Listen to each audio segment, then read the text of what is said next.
November 9, 2017, 8:34 p.m. EST. Legislation that makes big changes to Canada's sexual assault laws is getting only minor amendments from MPs. Despite strong concerns from defense lawyers, it creates an unconstitutional requirement to disclose a defendant's evidence ahead of a trial. Bill C-51, introduced last spring by the government and widely perceived as a response to the Jian Ghomeshi trial, makes numerous changes that are meant to address concerns over how complainants are treated during a sexual assault trial. The bill also brings the written law into line with previous Supreme Court of Canada rulings on areas such as consent, for example, making it clear that consent must be actively given throughout a sexual encounter, not just ahead of time. As is common with any large change to the criminal code, expert witnesses expressed a variety of concerns around the new language. But one particular provision of the bill has seen a huge pushback from lawyers. A new process, they say, creates an obligation to show their evidence to the prosecution before using it during a trial.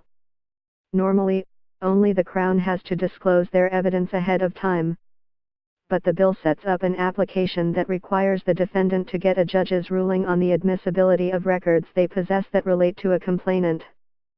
Such a process is already in place for records held by a third party, such as a psychologist.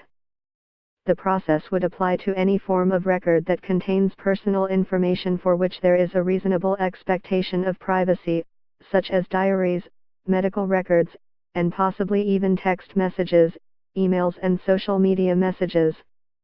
That's unprecedented in Canadian criminal legal history, said Breeze Davies, a Toronto-based defense lawyer who was one of many to testify before the Commons Justice Committee studying the bill.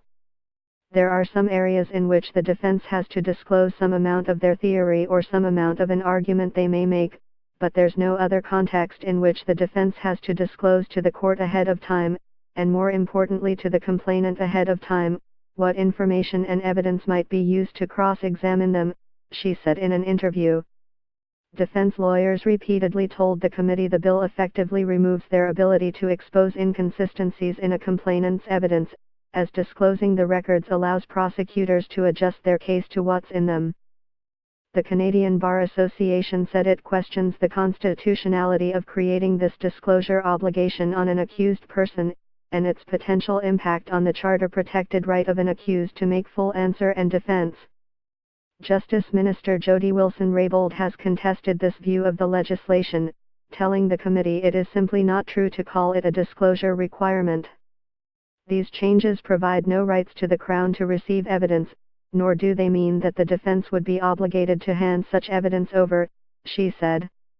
Rather, the changes concern rules of evidence and seek to balance the rights of the accused with the rights of the complainant and to support the truth-seeking function of the courts.